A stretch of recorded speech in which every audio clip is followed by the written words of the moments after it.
આજે ગુજરાત રાજ્ય સરકાર દ્વારા આખા ગુજરાતભરમાં 33 જિલ્લાઓમાં 34 જિલ્લાઓમાં 2885 કરોડના ખાતમુહૂર્ત લોકાર્પણ કાર્યક્રમ અને વર્ચ્યુઅલ ઉપસ્થિતિ માન્ય મુખ્યમંત્રીશ્રીના વર્ચ્યુઅલ ઉપસ્થિતિમાં આ કાર્યક્રમ થયું છે. અહીંયા વડોદરા મહાનગરપાલિકા નગરપાલિકાઓની ટીમ અને જિલ્લા વહીવટીતંત્રની તરફની ટીમ તરફથી સંયુક્ત ઉપક્રમે આજનો કાર્યક્રમનું આયોજન કરવામાં આવ્યું છે. અહીંયા વડોદરાનું પણ 350 કરોડની ખાતમુહૂર્ત લોકાર્પણ આજે એકસાથે થયું છે અને 17 કરોડનું ખાતમુહૂર્ત લોકાર્પણ અહીંયા વડોદરા ખાતેથી થયું છે. ત્યારે આપણે લાભાર્થી મિત્રોને PMJY અને PM સ્વનિધિનું પણ લાભ આપવામાં આવ્યું છે. રાજ્ય કક્ષામાં તો લગભગ 1100 લોકોની મકાન પણ ફાળવવામાં આવ્યું છે. એટલે દિવાળી પહેલાં બધા લોકોને ગુજરાતના નાગરિકો અને વડોદરાના નાગરિકોને લાભ મળી રહ્યા છે.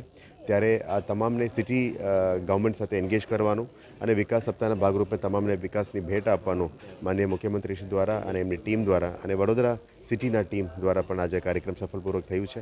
એટલે અહીંયા પધારેલ તમામ લાભાર્થીઓની પણ આજે લાભ મળી છે. એટલે આવનારા દિવસોમાં મેક્સિમમ લોકોને લાભ મળે, એમની દિવાળી સારી રીતે રહે એ બદલ અમે ખૂબ ખૂબ એમને અભિનંદન પણ પાઠવીએ છીએ.